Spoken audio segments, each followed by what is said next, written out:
여러분 안녕하십니까? 수도권 투데이 유석현입니다. 최근 몇 년 사이에 심각한 환경 문제의 하나로 떠오른 것이 바로 미세먼지입니다. 수도권에서만 미세먼지로 인해서 연간 2만여 명이 조기에 사망하고 80만여 명의 폐질환자가 발생한다는 뉴스도 있었는데요. 은밀한 살인자로 불리는 미세먼지를 줄이고 관리하는 곳 바로 수도권 대기환경청입니다. 잠시 후 만나고 싶었습니다에서 수도권 대기환경청 송형근 청장과 함께 자세한 얘기 나눠보겠습니다. 2부 건강상담실에서는 동서융합병원 통합암센터 한방내과 이진수 전문의와 함께 가을철 알레르기 비염에 대해서 자세히 알아보겠습니다. 오늘 방송과 관련해서 궁금하신 내용 휴대전화 샵 0945번으로 문자 주시기 바랍니다. 짧은 문자 50원, 긴 문자 100원의 이용료 있습니다. 9월 23일 화요일 수도권 투데이 시작합니다.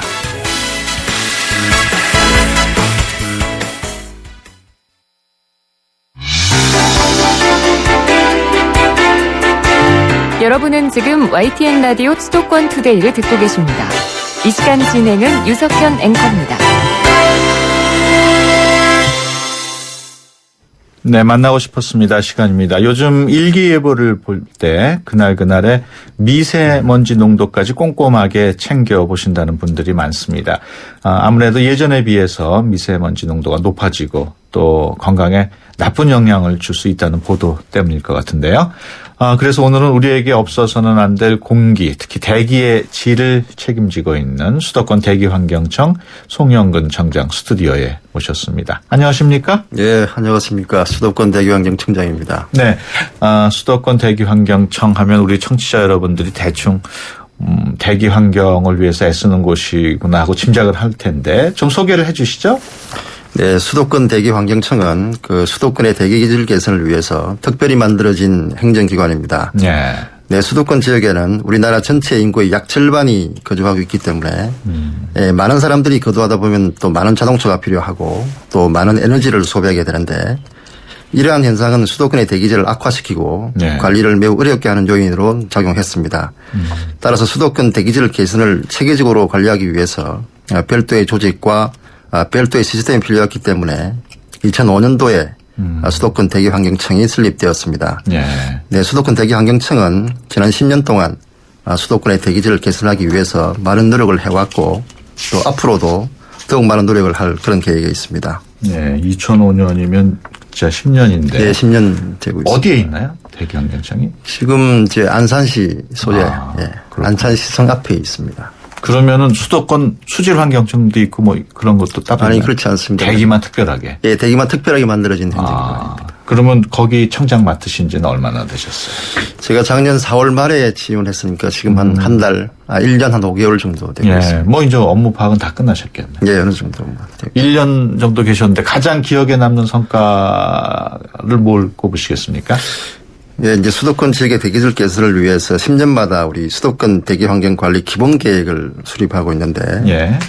내년부터 2024년까지 우리 향후 10년간 수도권의 대기질을 개선하기 위한 기본계획, 즉 다시 말씀드리면 2차 수도권 대책을 우리 관계 전문가와 이해관계자 그리고 또 시민 여러분들의 의견을 수렴해서 수립한 것이 가장 큰 성과라고 이제 생각하고 있습니다. 예. 아쉬운 점은 어떤 게 있었어요? 이 통상제 환경 문제는 이제 그 원인을 찾기가 사실 쉽지 않고 예. 또 찾는데도 많은 시간이 소요되고 또 대책을 추진할 때도 그 효과를 나타내는데 많은 시간이 이제 필요로 합니다. 예. 대기오염의 경우에는 우리가 인위적으로 컨트롤할 수 없는 바람이나 비나 습도 이런 기상의 영향을 크게 받기 때문에 예. 예측하기가 매우 어렵고 또 지난 2월 달에 중국의 급싱한 그 스모그가 우리나라에 큰 영향을 미쳤지만 중국 내 오염 물질을 줄이기 위한 중국 정부와의 협조 이런 것들도 상당히 어려운 부분 중에 하나라고 생각하고 있습니다. 예. 수도권의 대기 환경과 관련해서 가장 큰 문제점이 뭐예요? 예전에는 무슨 자동차 배기가스라든가 이런 그런 여러 가지 원인들이 있었는데 지금은 대기 환경 하면은 어떤 게 최우선 과제가 되겠어요? 수도권의 이제 대기 오염을 유발하는 가장 큰 요인은 크게 두 가지 지금 말씀하신 바와 같이 자동차와 사업장 즉 공장들입니다. 예. 그래서 우리 수도권 대기환경청도 자동차에서 나오는 배기가스를 최대한 줄이기 위해서 자동차 배기가스 뒤에 나오는 그 저감 장치 부착이랄까 또 공장 같은 경우에는 배출할 수 있는 배출 허용 기준을 점점 강화하고 또 뒤에 설명을 드리겠습니다만 총량 관리제를 함으로써 공장에서 배출될 수 있는 오염물질 양을 점점 줄이는데 노력을 현재 하고 있습니다. 요즘도 굴뚝 같은데 그 측정기 설치하고 그러나요? 예, 그렇게 하고 있습니다. 예. 그 최근에 그 문제가 되고 있는 게 이제 미세먼지인데 미세먼지 하면 아주 얼뜻 보기에 그냥 조그만 먼지인가 보다 이렇게 생각을 하는데 미세먼지가 어떤 거를 말하는지 좀 설명을 해 주시죠. 예. 미세먼지라고 하는 것은 우리 눈에 보이지 않을 정도로 가늘고 작은 먼지 입자를 말하는 건데 직경이 10마이크로미터 이하인 먼지를 말합니다. 보통 우리 자동차나 공장에서 연료를 태우는 과정에서 이렇게 발생하게 되고 사람이 폐포까지 침투해서 호흡기 질환의 원인이 되기도 합니다. 10마이크로 이하면은 눈에 보이진 않겠네요. 예, 굉장히 작은 입자고 특히 초미세먼지라고 하는 게 있는데 그 직경이 2.5 마이크로미터 이하인 먼지를 초미세먼지라고 이야기를 합니다. 이것은 사람의 이제 머리카락의 한 20분의 1에서 30분의 1 정도의 아주 작은 그런 이제 입자가 되겠습니다. 그러면 미세먼지의 가장 큰 발생원도 자동차 배기가스인가요? 그렇죠. 자동차 배기가스. 그다음에 이제 공장에서 나오는 결국 연료를 태우는 과정에서 발생하는 것이 다 미세먼지가 되겠습니다. 그래서 터널 안에서 이렇게 자동차 타고 갈 때 그 창문을 내리는 건 굉장히 위험하다고 그러대요. 그렇죠. 별로 좋지 않겠죠. 그 미세먼지가 그만큼 건강에 나쁜 만큼 우리 수도권 대기환경청에서도 관련 대책을 준비하고 있을 것 같은데 좀 설명을 해 주실까요? 예, 미세먼지 대책은 크게 이제 두 가지로 구분해서 이제 설명을 드릴 수가 있습니다. 첫째는 이제 미세먼지의 발생량을 줄이는 정책이고 또 하나는 미세먼지의 농도를 이제 신속하게 국민들에게 알려줌으로써 피해를 최소화하는 그런 정책이 되겠습니다.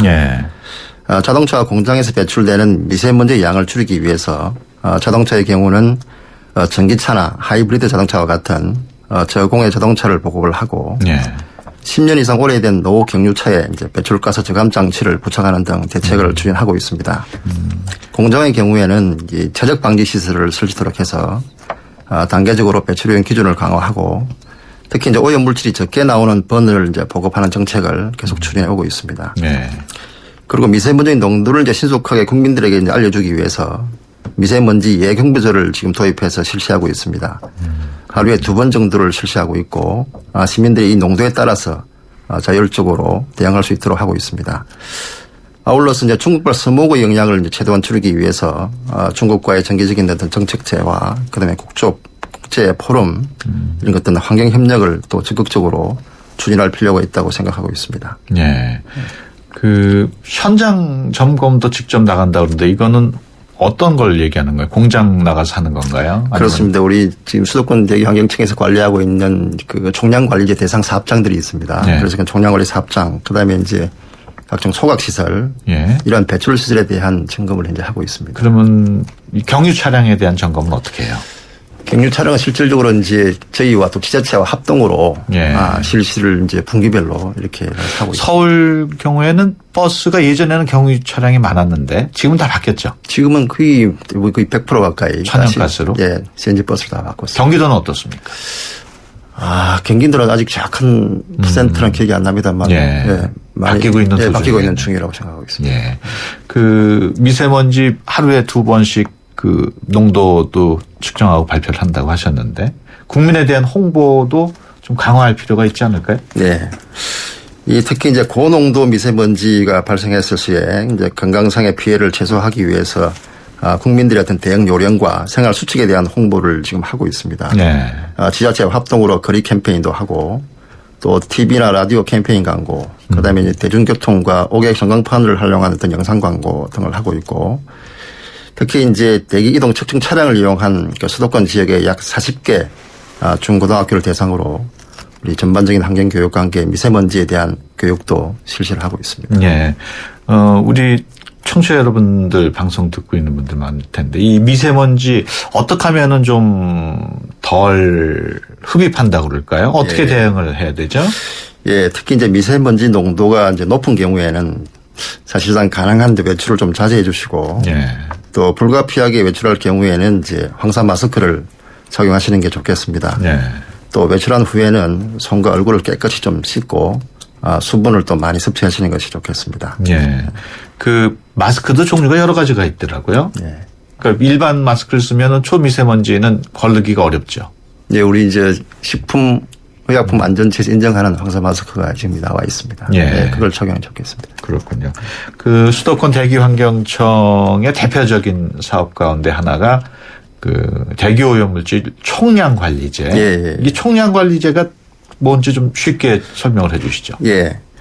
우리 총량관리제는 그 오염물질의 배출량이 일정 규모 이상의 사업장을 대상으로 해서 각 사업장별로 그 최대한 배출할 수 있는 오염물질의 양을 정부가 할당을 해주고 예. 그 범위 내에서 배출하도록 하는 제도입니다. 그러니까 실제로 할당량보다 오염물질을 많이 배출한 사업장은 적게 배출한 사업장으로부터 이제 배출권을 구매할 수 있도록 함으로써 배출권 거래를 통해서 오염물질을 줄이는 그런 제도를 할 수 있겠습니다. 그러면 이 제도는 적게 배출한 기업은 돈을 벌게 되나요? 그렇습니다. 많이 배출한 데는 돈을 내야 되고. 많이 배출한 사업장은 그만큼을 적게 배출한 사업장으로부터 돈을 주고 이제 구매하는 그런 시스템이 되겠습니다. 환경청이 벌금을 내거나 이런 건 아니네요. 그게 이제 구매할 수 없을 경우에 초과만큼 구매할 수 없을 경우에 그 나머지만큼은 총량 초과 부과금을 정부가 부과를 하고 있습니다. 예. 지금 시행한 지는 얼마나 되셨어요? 이게 2008년부터 예. 우리 이제 수도권 지역 그러니까 서울, 인천, 경기 지역을 대상으로 지금 이제 하고 있습니다. 어떻습니까? 지금 2008년이면 한 6년 정도 됐는데 예. 초기와 지금하고 비교하면 좀 성과가 있나요? 예, 총량 관리 이제 시행 전후 이제 평균 배출량을 비교해 보면 우리 질소 산화물은 한 43%, 네. 황산화물은 한 15% 정도 저감한 것으로 이렇게 나타나고 있습니다. 네, 그렇군요. 그 수도권의 대기의 질을 개선하는 문제가 항상 우리 청장께서 관심을 두고 있는 분야일 텐데 그 주요 사업들도 좀 소개를 해주시죠. 네, 수도권 지역의 대기를 이제 오염시키는 이제 주요 요인이 아까 말씀드린 대로 우리 자동차와 사업장, 즉 공장이기 때문에 네. 자동차와 사업장에서 배출되는 오염물질의 양을 줄이는 것이 가장 큰 특징 중에 하나입니다. 네. 조금 전에 말씀드렸던 미세먼지 관리 대책 때 말씀드린 바와 같이 이제 자동차와 공장에서의 나오는 배출량을 줄이기 위한 노력들 계속 하고 있습니다. 네. 조공해 자동차 보급이라든지 또 오래된 경유차에 대한 배출가스 저감 장치 부착이라든지 또 공장의 경우에는 배출효용 기준을 계속 강화한다든지 또 전옥수 버너를 계속 보급한다든지 하는 사업들을 계속 하고 있고 그 이외에 이제 수도권 지역의 대기오염들을 측정하고 분석하는 일, 예. 또 국민과의 어떤 정책 공감을 위한 홍보 이런 데도 계속 노력을 하고 있습니다. 예. 그 예전에는 경유 차량이 대기오염의 주범 중에 하나였는데 요즘은 경유 차량이 많이 늘었어요. 네, 많이. 그런데 그만큼 또 엔진도 많이 개선이 됐고. 개선되고, 예. 그러면 오염물질 배출량이 많이 줄었나요? 실질적으로 이제 경유 차량 자체가 이제 많이 늘어나는 추세도 있고. 예. 또 새로 나온 차량은 지금 말씀하신 바와 같이 이제 굉장히 성능이 좋은 차고 또 예. 배출량이 이제 적은 그런 신차들이 많이 나오고 있습니다. 예. 그러나 문제는 과거 10년 이상 됐던 오래된 차들. 경유차들 예. 그런 차량을 대상으로 뒤에 이제 배출가 저감 장치를 부착을 해서 예. 오염물질을 줄이는 그런 정책을 이제 준비하고 있습니다. 그러면 최근에 나오는 경유 자동차들은 휘발유 차와 비교할 때 큰 차이가 없나요? 그건 정확한 이제 수치 데이터를 봐야 되겠지만 예. 그래도 휘발유 차에 비하면 그래도 경유차가 조금 더 오염이 심하지 않을까 이런 생각을 하고 있습니다. 그 승용차 없는 주간 뭐 이런 행사도 기획하고 계셨다고 제가 들었는데요. 네. 어떤 행사인가요? 네, 승용차 없는 주간은 사실은 어제 오전 11시부터 오후 5시까지 이제 서울 청계광장에서 예. 환경 관련 민간단체와 일반 시민 한 200여 명이 모여서 간단한 기념식도 하고 예. 또 그동안 우리가 했던 하늘사랑 그림 공모전 입상자 시상식도 하고 예. 또 자전거를 이용한 발전 체험 행사도 하고 예. 또 어린이들을 위한 전기차 레이싱 대회, 그다음에 환경작품 전시회 이런 다양한 행사를 했습니다. 예. 그 참여를 원하는 국민은 누구나 다 참여를 할 수 있는 거겠죠? 예, 누구나 다 참여할 수 있는 거였습니다. 예. 그러면은 승용차 없는 주간 그러면은 그 주는 승용차를 가능하면 안 끌고 다니는 건가요? 예, 그렇습니다. 우리가 그게 사실 참여하기가 쉽지는 않을 것 같은데. 우리가 이제 사실 9월 22일은 세계 차 없는 날입니다. 예. 이것은 기본적으로 1년 중에서 단 하루라도 자가용을 두고 버스나 지하철과 같은 대중교통을 이용하자는 취지로 예. 1997년도에 프랑스에 처음 시작된 시민운동입니다. 어제였는데 그럼 어제는 좀 시내에 차가 좀 없었던가요? 실제로 없었다고 조금 줄었다고 생각하고 있습니다. 예. 그렇군요. 세계 차 없는 날. 이게 뭐 1년에 한 번뿐만 아니고 또는 그런 한 주만이 아니고 좀 꾸준하게 더 확대하면 어떨까 하는 생각도 드는데 아무래도 좀 반발이 심하다고 봐야 되나요? 어떻습니까? 그래서 이제 이게 우리 이제 승용차 사용을 이제 줄이기 위한 여러 가지 이제 정책이나 예. 뭐 이런 걸 이제 서울시를 비롯해서 많이 지금 하고 있습니다. 예. 그래서 이제 말씀하신 대로 뭐 약간 반발도 있을 수 있지만 예. 저희가 적극적으로 설득하고 해서 이런 행사들 특히 이 승용차를 좀 줄일 수 있는 이용을 좀 줄일 수 있는 방안을 적극적으로 홍보하고 하도록 할 필요가 있다고 생각합니다. 저공해 자동차 구매 의무 제도. 요건 또 어떤 제도인가요? 예, 저공해 자동차 의무 구매 제도는 그 수도권 지역 내에 차량을 10대 이상 보유하고 있는 그 행정 공공기관이 예. 차량을 신규로 이제 구매할 경우에 구매 차량의 30% 이상을 의무적으로 저공해 자동차를 구매하도록 하는 제도입니다. 네. 이 이제 구매율이 2012년도에는 약 30.2%로 이제 30%를 넘었는데 작년도에는 약간 좀 저조해서 16.5%의 좀 수준에 그쳤습니다. 예. 이것은 이제 저공해 자동차 차종이 점점 좀 감소되고 있는 추세였기 때문에 이러는데 예. 어떤 차들이 저공해 자동차에 포함이 되나요? 저공해 자동차는 기본적으로 이제 1종부터 3종까지 우리 법에 그렇게 규정을 하고 있습니다. 예. 저공해 자동차 1종은 전기 자동차를 말씀드리는 거고요. 예. 2종은 보통 이야기하는 하이브리드 자동차를 예. 말씀드리는 겁니다. 3종은 우리 기존에 나와 있는 일반 차량보다 오염물질을 조금 더 적게 배출하는 차량을 3종으로 지금 기준하고 있습니다. 예.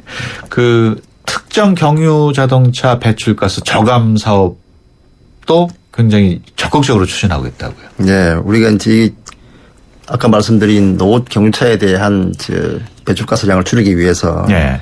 2005년부터 실제로 작년까지 수도권 지역 내 약 77만 대를 저공해 조치를 현재 했습니다. 예.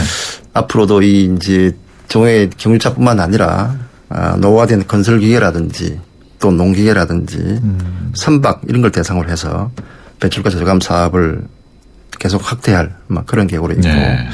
기존에 사실 이제 경유차를 중심으로 이렇게 되어왔던 배출가스 저감 사업을 오래됐던 휘발유 차량이라든지 예. 가스 차량에 대해서도 계속 확대할 그런 계획으로 있습니다. 그렇군요. 그 특정이라는 말이 붙으니까 여기서 특정이라는 게 경유 자동차 중에서 좀 오래된 차를 얘기하나요? 예, 그렇습니다. 보통 기준이 어느 정도 되나요? 기준이 이제 배출가스 그 보증 기간이 보통 3년을 두고 있습니다. 예. 3년 이상 된 경유 차량을 보통 특정 경유 차량으로 이렇게. 그러면 그런 특정 경유 차량이 전체 경유 차량 가운데 한 몇 %나 될까요? 한 10% 넘을까요? 글쎄요. 한 그 정도는 더 될 것 같습니다. 예. 그럼 예를 들어서 그 좀 오염 물질을 많이 배출하는 경유 자동차가 있다 하면은 환경처에서 해줄 수 있는 게 뭐가 있을까요? 그런 자동차한테? 그런 자동차는 이제 기본적으로 이제 지자체에서 저공해 자치 조치 이제 명령을 하게 되고 그 명령에 따라서 그 차주는 이제 저공해 그 배출가스를 저감할 수 있는 장치를 이제 부착을 해야 합니다. 예. 그에 따라 이제 비용이 이제 발생하게 되는데 그 비용을 이제 국가와 지자체가 각각 반반씩 부담을 이제 하고 있습니다. 예, 그렇군요. 우리 청장께서는 보니까 대학교에서는 토목공학을 전공하셨는데 대학원에서는 또 환경기획을 또 예. 하셨어요. 그 환경청에서 공직생활을 하셨고 환경에 관심을 갖게 된 계기가 있을까요? 특별히 이제 대학은 제가 토목을 전공을 했습니다만 예. 그 옛날 공부할 때 토목공학과 내에 이제 환경 분야가 그 당시에 있었습니다. 예. 그래서 환경을 공부하면서 앞으로 유망하는 것이 환경 쪽이고 우리는 이런 환경이 있다. 이런 생각을 갖고 예. 대학 다닐 때 환경에 대한 관심을 갖게 되고 대학원 때도 역시 환경 관련된 공부를 하게 됐습니다. 예. 그 이후에 여러 가지 진로를 고민하는 과정에서 공정의 길을 선택해서 국가와 또 민족을 위해서 나름대로 노력하는 것이 큰 의미가 있겠다. 그래서 예. 공정의 길을 선택하게 됐습니다. 그 환경부 일을 하다 보면은 경제부처하고의 갈등이 종종 있거든요. 뭐 지금 경제도 안 좋고 하는데 뭐 환경 규제 좀 완화도 하고 항상 보면은 그 환경이 경제 발전하고 부딪히는 경우가 많아요. 네. 그럴 때 일반 국민들은 환경부에서는 좀 나름대로의 환경부의 입장을 좀 지켜줬으면 하는 게 있는데 네. 그래도 어려운 점이 많으시죠? 예, 그렇습니다. 지금처럼 막 경제가 어렵다 그럴 때는 어쩔 수 없이 규제를 좀 완화하거나 이럴 경우도 있을까요? 국가 전체 입장에서 볼 때 상당히 좀 어려울 거라는 생각이 듭니다. 예. 경기도 살려야 하고 예. 그에 따라서 이제 환경도 보존해야 되는 어떻게 보면 두 마리 토끼를 다 잡아야 되는 그런 상황인데 네. 제 개인적인 생각은 이 환경 분야에 대한 특히나 국민의 안전과 관련된 분야에 대한 규제는 정말 불합리한 규제는 개선하더라도 예. 점차 합리적으로 이렇게 무시 그냥 푸는 것이 아니라 예. 합리적으로 개선할 필요가 있다라는 생각을 하고 있습니다. 예. 그 제일 그 경제부처하고의 갈등이 큰 부분은 어떤 분야입니까? 뭐 지금 경제 산업을 책임지고 있는 우리 이제 산업통상부, 예. 그다음에 이제 국토의 개발을 책임지고 있는 나름대로 국토부, 와의 어떤 여러 가지 관계에 있어서 특히나 요즘 이제 우리 온실가스 배출 거래권 예. 거래제에 관련된 문제, 그다음에 저탄소차 협력금과 관련된 문제 이런 문제들이 상당하게 관계부처 간에 그런 갈등이 있는 걸로 보입니다. 어떻게 보면은 우리 국민 건강, 국민 환경을 생각하는 부처는 정부 부처 내에 환경부밖에 없나요? 보건복지부가 조금 도와줍니까? 어떻습니까? 뭐 정부 부처 내는 다 국민을 다 생각하고 물론 하시겠죠. 네. 하시는데 이 정말 국민의 어떤 경제 발전과 풍요로운 삶과 그다음에 환경의 보전 이런 것들이 정말 조화 있게 예. 잘 될 수 있도록 그 조화를 시키는 게 참 중요한 것 같습니다. 예. 지금 시간이 거의 다 됐습니다만은 나도 젊은이들 가운데 뭐 이 환경의 뜻을 두고 수도권 대기 환경에 관심 있는 친구들한테 어떤 말씀을 해 주시겠습니까? 네, 이제 우리 환경을 공부하는 우리 젊은 청년들에게 이제 한 말씀 드린다면 예. 이제 환경에 관한 끊임없는 관심 그리고 사랑 그리고 이제 환경을 지키겠다고 하는 강한 열정 예. 이런 것들이 사실 가장 기본적이고 또 가장 중요하다고 생각을 하고 있습니다. 예. 이러한 환경에 대한 사랑과 열정 이런 게 있다면 환경에 대한 전문성은 자연스럽게 또 습득될 수 있을 것으로 생각을 하고 예. 또 내 주변에 있는 우리 선배, 후배 또 동료 친구들과도 끊임없는 소통 이러한 마음 자세를 갖는 것이 참 중요하다. 수도권 대기 환경청에 들어가려면 공무원 시험을 봐야지 되는 거죠? 당연히 그렇습니다. 예, 알겠습니다. 지금까지 수도권 대기 환경청 송영근 청장과 함께 얘기 나눴습니다. 오늘 말씀 고맙습니다. 예, 감사합니다. 안 보이니까 감추죠. 별일 없겠죠. 손발톱 무좀 방치하면 손발톱 건강을 잃을 수 있습니다. 이젠 풀케어. 국내 최초 갈거나 닦을 필요 없이 오니텍 특허 기술로 침투는 빠르게. 정말 좋아졌다. 방치하지 말고 풀케어하세요. 이탈리아 글로벌 제약회사 메나리니. 사장님들, 가게에서 전화 쓰랴, 인터넷 쓰랴, 카드 결제 시스템 쓰랴, 요금 부담 많이 되셨죠? 그래서 올레 소호 성공팩은 이 모든 걸 월 2만 원에 지금 신청하세요. 우리 가게 성공 비결 올레 소호 성공팩. 가입 문의 국번 없이 100번, 부가세 별도, 올레. 기대해도 좋아요. 더 멋있고, 더 부드럽고, 더 완벽해질 나를. 풀 스테인리스 커브드 내솥과 처음 만나는 초고압 밥맛. 오늘을 더 맛있게. 쿠쿠 풀 스테인리스 고압력 커브드. 쿠쿠. 진정한 유로피온 프레스티지라면 V6 6기통 엔진은 기본. 주행의 품격이 남다른 뉴 SM7 노바. 우월하게, 남다르게. Better and different. New SM7 Nova. 네, 수도권 투데이 1부 여기서 마치고요. 잠시 뒤 2부에서 뵙겠습니다. 2014 YTN 연중기획 함께하는 미래 창조 대한민국 상담 전문가인 이호선 박사입니다. 우리가 거울 앞에 서서 고개를 들어 보면 거기 자기가 있습니다. 상담을 하다 보니까 아주 여러 사람들을 통해서 공통적인 이야기들 또 그 결과들이 이렇게 추출이 되더라고요. 나를 위해서 뭔가를 해본 현대인들이 거의 없어요. 이 자기 자신 속에서 생존을 발견할 수 있는 제일 첫 번째 방식은 뭐냐? 거울 앞에 서는 겁니다. 내 속에서 답을 찾는 것, 그리고 나를 위로하는 것, 이런 자기효능감, 내가 잘 해낼 수 있다는 신념을 갖게 된다면 그 순간 더불어 사는 세상, 21세기 우리 대한민국 사람들이 함께 살아가는 세상이 아닐까 싶습니다. 2014 YTN 연중기획 함께하는 미래 창조 대한민국 YTN 라디오가 함께합니다.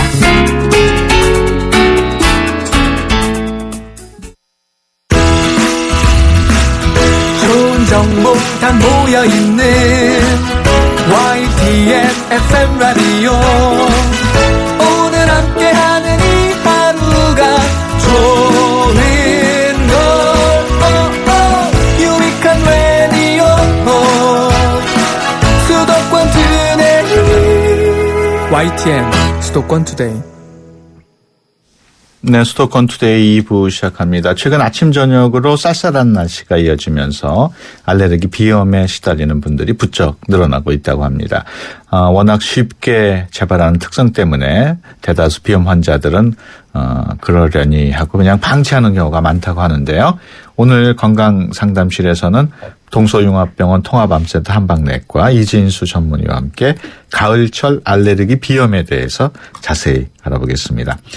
가을철 알레르기 비염이나 건강과 관련해 궁금하신 내용 있으신 분들은 샵 0945로 문자 주시면 자세하게 상담을 해드립니다. 짧은 문자 50원, 긴 문자 100원의 이용료 있고요. YTN 어플리케이션 예스로도 참여하실 수 있습니다. 수도권 투데이 2부 뉴스 브리핑으로 시작하겠습니다. 이은지 아나운서 전해주세요. 네, 수도권 뉴스 브리핑입니다. 과자와 빵, 음료수 등 가공식품 소비가 늘면서 우리 국민의 당 섭취량도 늘고 있는 것으로 조사됐습니다. 식품의약품안전처가 최근 몇 년 동안 우리 국민의 음식 섭취량을 분석한 결과 2012년 우리 국민의 하루 평균 당 섭취량은 65.3g이었으며 이 가운데 40g이 가공식품을 통해 섭취하는 것으로 나타났습니다. 전국 광역시 가운데 산이나 나무가 있는 공원 등 녹지 비율이 가장 낮은 곳은 서울로 나타났습니다. 환경부는 토지 피복 지도를 분석한 결과 전국에서 녹지 비율이 가장 높은 도시는 울산으로 70%였고 대구 61%, 대전 59% 순으로 드러났다고 밝혔습니다. 서울은 녹지 비율이 30%로 가장 낮았고 그 다음이 인천, 광주 순으로 낮았습니다. 홍익대학교가 인근 지역 주민의 강한 반발에도 불구하고 마포구 성미산 부근에 기숙사를 신축할 수 있게 됐습니다. 서울행정법원은 학교법인 홍익학원이 서울 마포구청장을 상대로 건축 허가를 불허한 처분을 취소해달라고 낸 소송에서 홍익학원 승소로 판결했습니다. 앞서 홍익대학교는 지난 2012년 주민 민원 해소 방안을 반영한다는 조건으로 마포구청으로부터 성산동 일대 신축 기숙사 개발을 허가받았습니다. 오늘 새벽 2시 40분쯤 서울 자양동에 있는 사거리에서 택시와 승용차가 부딪혔습니다. 이 사고로 택시 승객 45살 정모 씨와 승용차에 타고 있던 58살 서모 씨 등 2명이 다쳐 병원으로 옮겨졌습니다. 지금까지 수도권 뉴스 브리핑이었습니다.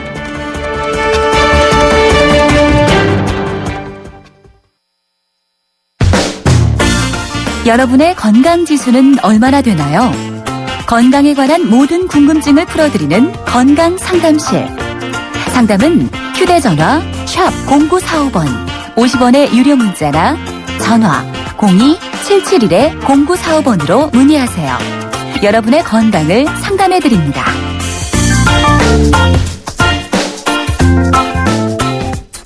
네, 여러분의 건강 고민 해결해드리는 건강 상담실 시간입니다. 오늘은 가을철 알레르기 비염에 대해서 알아볼 텐데요. 그 밖에 건강과 관련한 궁금증도 받고 있습니다.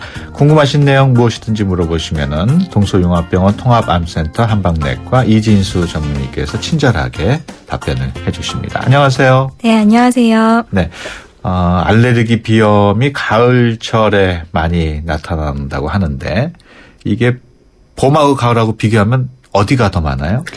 네, 그 알레르기 비염은 그 유발 원인은 보통 꽃가루라고 알려져 있는데요. 예. 그래서 왠지 봄에 많이 나타날 것 같지만 예. 실제로는 9월과 10월인 가을에 가장 많이 나타납니다. 그렇군요. 네, 그 나머지 달에 비해서 한 1.6배 가량 많이 발생하는 걸로 알려져 있고요. 예. 가을에는 쑥이나 돼지풀 등의 잡초의 꽃가루가 주 원인이 되고 또 다른 계절에 비해서 건조하고 바람이 많이 부는 날씨 때문에 대기 중에 이런 꽃가루가 증가하게 되고요. 예. 그래서 가을에 특히 많이 발생하는 것으로 알려져 있습니다. 그렇군요.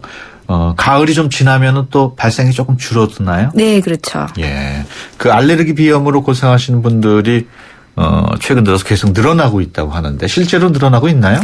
네, 조사에 따르면 지난 20년간 꾸준히 증가 추세에 있다고 하고요. 네. 작년 한 해 동안 총 60여만 명, 그러니까 전 인구의 한 15% 이상이 알레르기 비염을 앓고 있는 것으로 조사되고요. 네. 한 1년에 3.4% 정도씩 증가되는 걸로 알려져 있습니다. 네. 네, 이런 원인은 그 환기가 잘 되지 않는 주거 환경이 늘어나고 또 공해가 증가되는 것, 그리고 현대인들의 스트레스가 증가되는 것이 원인으로 지적되고 있습니다. 예. 원인 물질은 늘어나는데 또 건강 상태는 좀 나빠지고. 그렇죠. 그런 네. 게 원인이군요.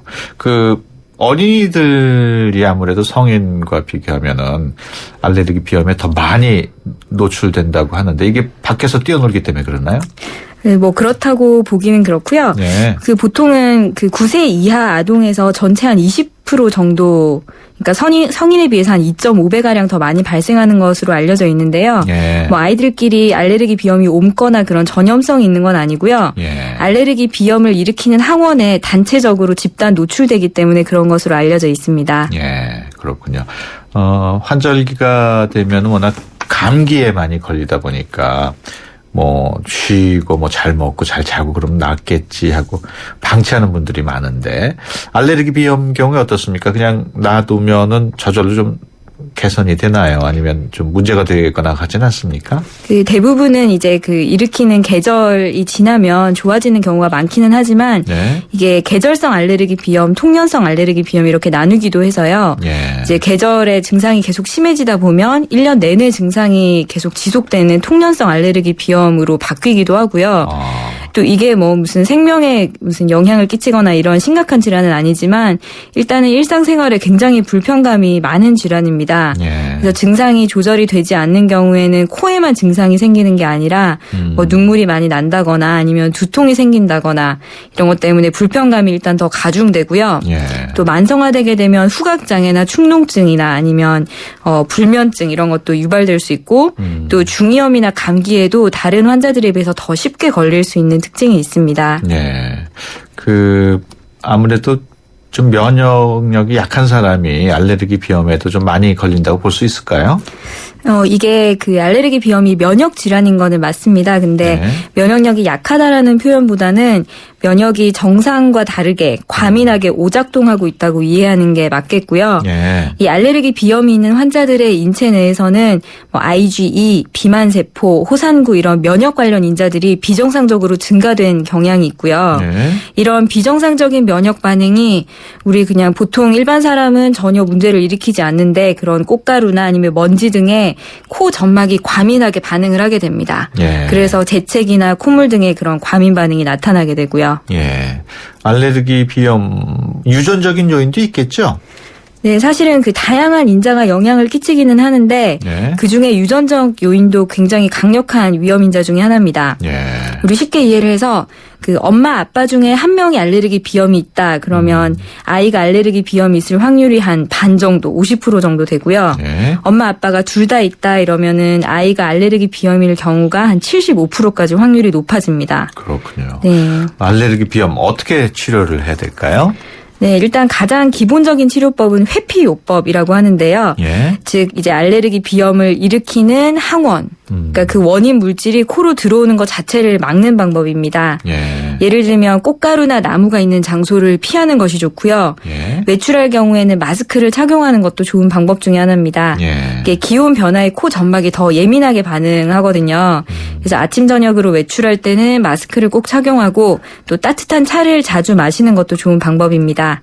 그리고 한번 민감해진 코 점막은 다른 원인에도 쉽게 흥분을 하게 되거든요. 그래서 진먼지나 아니면 주변에 먼지가 있는 환경 자체를 개선하는 것도 큰 도움이 됩니다. 알레르기 비염 경우에 증세가 아주 심하면은 수술을 받기도 합니까? 네, 수술을 하는 방법도 있는데요. 보통 수술을 첫 번째 치료 방법으로 고려하지는 않고 아까 말씀드린 항원 자체를 차단하는 회피요법을 해보고 또 약물 치료를 해보고 여기에도 반응이 없으면서 이제 코막힘이 심한 환자들이 있습니다. 그런 경우에는 이 알레르기 비염 자체를 없애는 수술은 아니고요. 이 코막힘을 해결하는 방법으로 수술이 도움이 된다고 이해를 하시면 됩니다. 이렇게 그 알레르기 비염 환자들 중에서 코막힘이 심한 경우에는요. 그 코 속의 비강이라고 하는 공간을 이렇게 내시경으로 들여다보면 그 안에 있는 그러니까 그 코 속 공간을 나누는 살들이 있는데요. 이게 많이 부어서 비강이 좁아져 있는 경우가 많습니다. 그래서 이럴 때는 고주파나 레이저 같은 걸로 그 덧살을 이렇게 수축시켜서요. 이제 그러면은 비강 내의 환기가 좋아지면서 코막힘 증상이 좋아지는 그런 결과를 낳게 됩니다. 지금 말씀하신 부분이 코골이에도 원인이 되지 않나요? 코골이는 그 비강 내가 이제 좁아지는 것만으로는 좀 하지는 않고요. 부위가 조금 다르긴 합니다. 그 기강내를 수술을 만약에 했을 경우에 다시 또 그게 전 상태로 돌아갈 가능성은 없나요? 이게 그 알레르기 비염이 코막힘만이 증상이 아니고요. 보통은 재채기, 갑자기 재채기를 한다거나 콧물이 많다거나 이런 그 점막의 과민성 때문에 생기는 증상이라서 아까 말씀드렸듯이 수술은 코막힘을 해결하는 좋은 방법이라서요. 코막힘은 해결될 수 있지만 다른 원인들은 좀 지속될 수 있는 그런 단점이 있기는 합니다. 알레르기 비염 경우에는 그 한의원을 찾는 분들도 꽤 있는 것 같아요. 네, 알레르기 비염은 한의원에서 또 많이 치료하는 질병 중에 하나인데요. 일단 한의원에서 치료한다 하면 침치료나 한약치료 이렇게 두 가지를 대표적으로 생각을 해볼 수 있는데 이제 침치료는 효과가 좋은 편이기는 합니다. 근데 그 지속되는 기간은 그렇게 길지는 않아서요. 증상이 아주 심한 시기에는 한의원에 가셔서 한 1일이나 2일 간격으로 치료를 하면 증상 완화에 도움을 많이 받을 수가 있고요. 장기적으로 치료 효과를 생각한다면 한약 치료가 가장 좋습니다. 특히 소아에서 한약 치료 반응이 빠른 편이고요.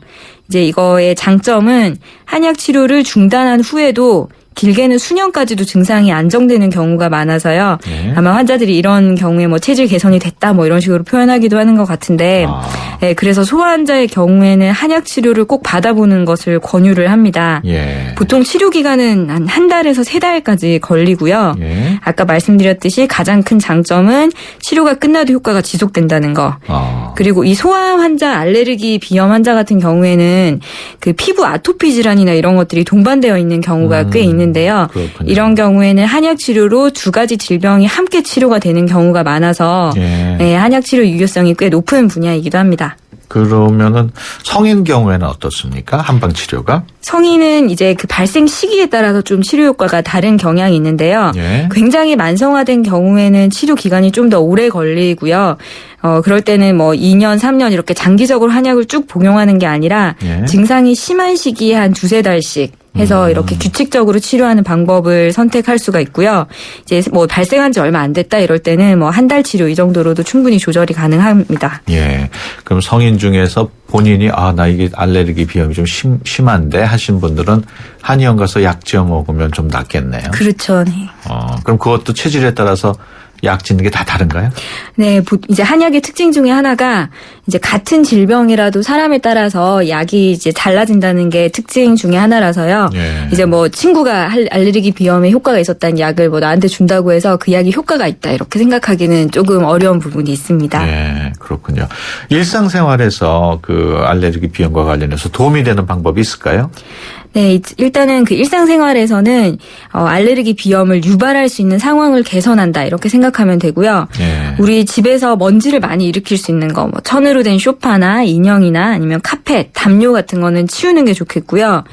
이게 그 습도가 너무 높은 경우에는 오히려 진먼지 진드기나 이런 게 잘 살 수 있는 환경이 되기 때문에 습도는 한 45% 이하로 유지하는 것이 좋다고 합니다. 그리고 당연히 청소 자주 해주셔야 되고요. 또 집에 애완동물 키우시거나 그 흙이 많이 날리는 화초는 치우시는 게 좋습니다. 그리고 또 한의학적으로는 그 코 점막 과민 반응이랑 피부 상태가 굉장히 관련이 많다고 하거든요. 예. 그 한의학에서는 폐주 피모라는 말을 씁니다. 그러니까 폐의 기능이 어떤 피부의 어떤 그 기능을 조절한다고 얘기를 하는데요. 그래서 코나 기관지의 어떤 과민 반응이랑 피부의 상태가 연관이 되는 거죠. 예. 그래서 저희가 실제로 진료를 해보면 그 알레르기 비염 환자는 피부가 건조하고 윤기가 떨어지는 경향이 분명히 있고 특히 소아에서는 아주 연관성이 뚜렷합니다. 예. 그래서 한의학적으로는 좀 피부에 땀을 내주는 게 도움이 많이 돼서요. 밖에서 좀 뛰어놀면서 땀을 낸다거나 사우나나 반신욕하는 이런 것들이 도움이 될 수 있습니다. 그렇군요.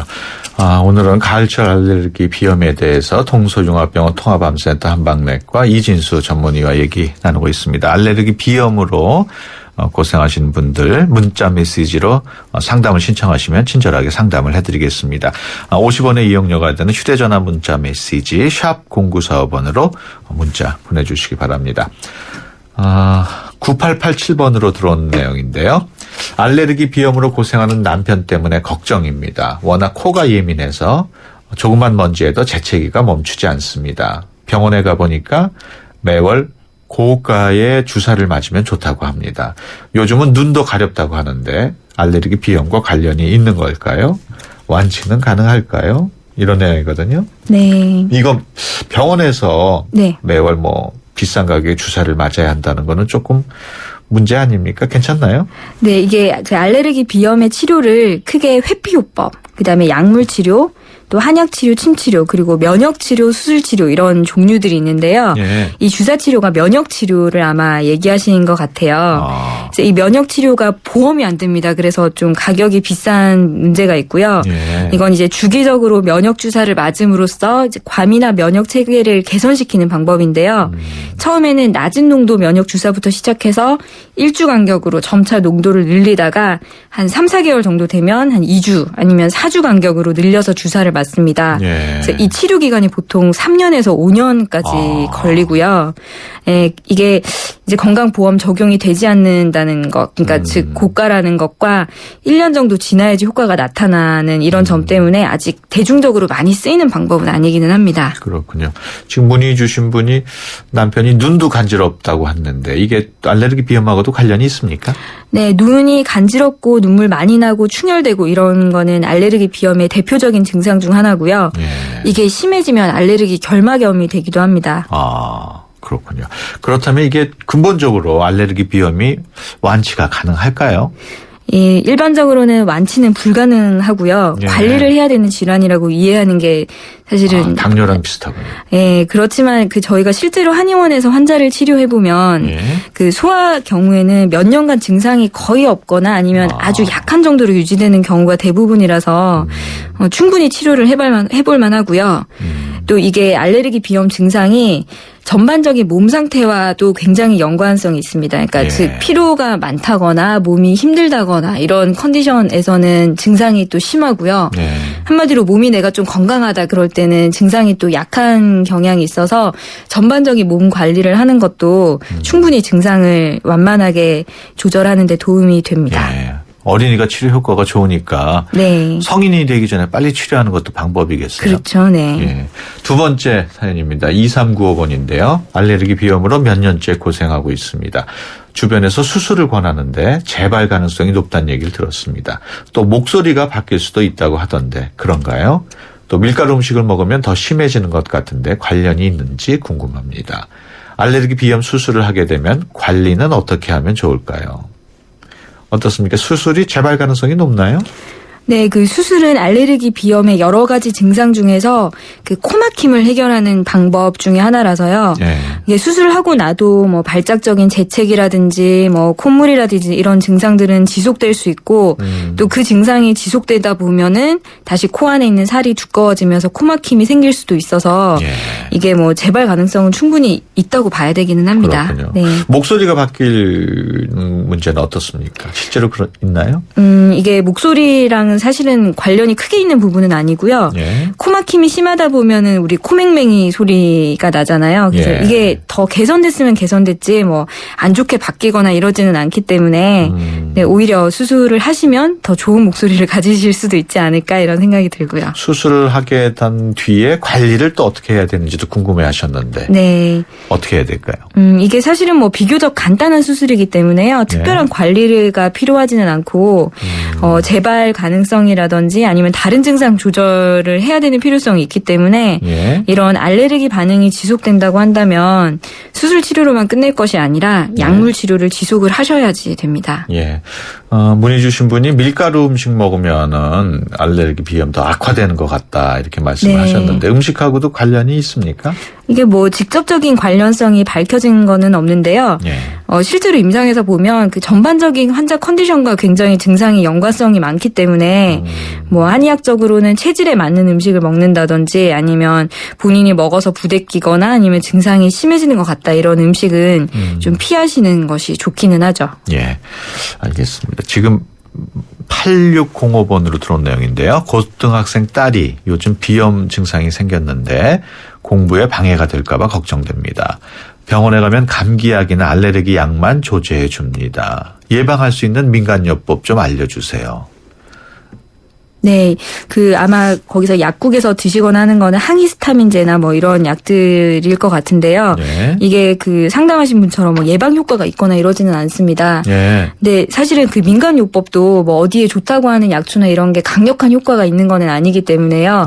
일단은 집에서 이 증상을 좀 조절을 하겠다고 한다면 예. 이 비강 주변에 있는 순환을 개선시키면 훨씬 증상이 좋아지는 게 있고 예. 또 온도 차이의 증상이 굉장히 심해지는 게 있기 때문에요. 예. 아침 저녁으로 애가 등하교 할 때 그 따뜻한 차나 따뜻한 물을 이렇게 섭취하게 해서 좀 이 온도 변화에 조금 잘 견딜 수 있도록 하면 훨씬 증상이 덜한 것을 경험하실 수 있습니다. 그렇군요.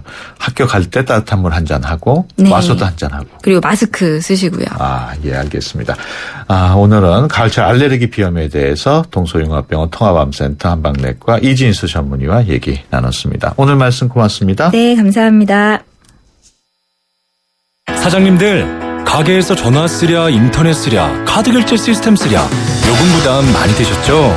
그래서 올레 소호 성공팩은 이 모든 걸 월 2만 원에 지금 신청하세요. 우리 가게 성공 비결 올레 소호 성공팩.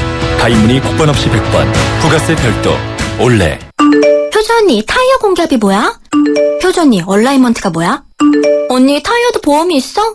언니, 윈터 타이어로 바꾸면 쓰던 타이어는? 릴렉스. 그냥 마음까지 맡길 수 있는 T스테이션 가서 스마트 케어 받아봐. 알아서 다 해줘. 한국 타이어. T스테이션.